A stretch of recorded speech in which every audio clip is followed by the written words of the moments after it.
little buoyant, but that was better.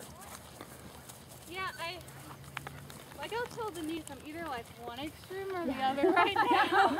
That's okay. And you know what? I don't know who it was who was teaching me, who was like, you got to remember to screw up both ways.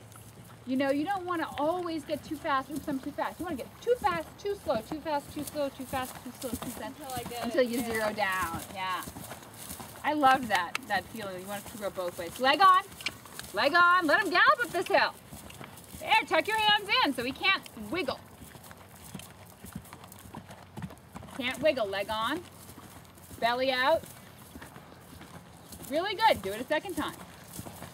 Now he wants to twist here. So think about his hind legs traveling straight. Hands down. Hind legs traveling straight.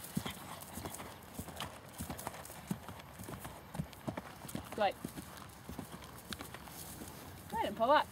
By pushing your belly out and leaving your hands down. Ooh. And walk. Much better. Yeah. Okay.